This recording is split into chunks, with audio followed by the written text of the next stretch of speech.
we've got the box. Inside we can see that the charger is outside the actual laptop box, and then you've got a black sleek looking box.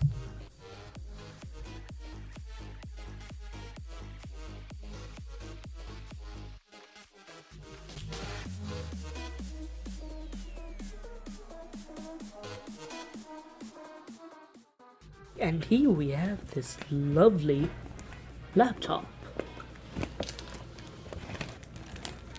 It's just holding this thing, it looks awesome. Let's just put this away. We've got a quick start guide, some warranty and safety and regulatory information, and nothing here. For the most pleasing moment of it all, the beautiful sound.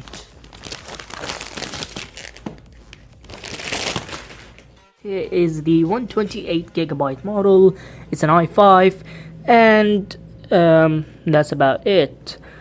Now definitely the big thing about it is this wonderful, awesome, kind of like bezel-less screen, almost. Okay. So let's just start this thing up. And right off the bat, okay, we notice that the screen is matte, and that's because it's the non-touch version. Okay, this is weird. It does not have battery. Alright. Yes, it does have battery.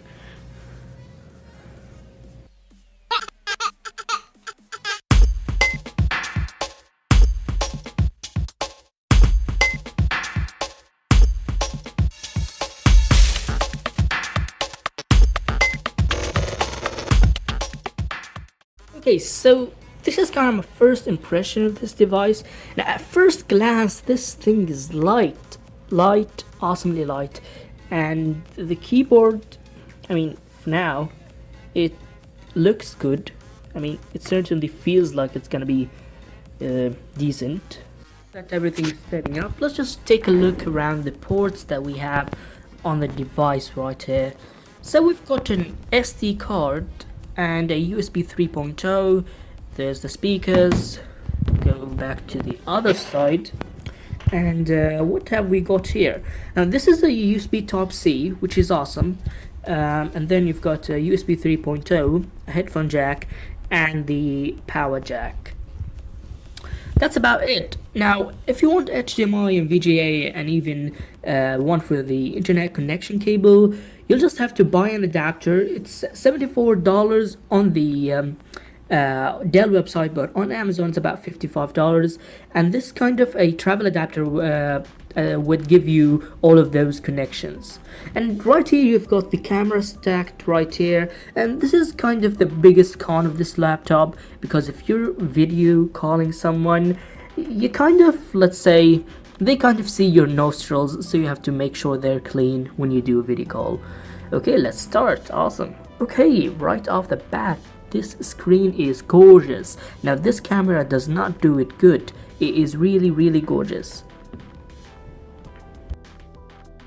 Now one thing I forgot right here is this charger LED. So when it's plugged in, basically it gives you a white LED, and when the battery is low, it will give you an orange blinking light. And another thing is this one. It's basically very hard to press, but it's like a battery meter. So yeah, that's it. Checking the bloatware quick, we've got some Dell applications right here: Dell Audio, Dell Shop, Dropbox, and an Excel 2016, Get Office. There's a Thunderbolt, I think, application. Yeah, that's about it. So it really is kind of clean regarding the bloatware. Okay, so off the bat you've got 36.6 GB used out of 119 GB, and that is a lot. Hopefully I'll be upgrading the SSD. Now the SSD of course is upgradable. It can also be NVMe type. Right now this is a normal SSD, but you can change that for an M2 NVMe SSD. Supposedly there are some settings you have to mess with in the BIOS, but it does support that. And you can see the keyboard is pretty nice looking. I mean, even though this is a kind of 11-inch form factor, but I find that tapping on this keyboard is very, very comfortable for now. Well, anyways, thank you guys for watching. I hope you enjoyed this kind of funny, quick unboxing and first impression of the Dell XPS 13. And be sure to subscribe for more reviews on this device. Goodbye.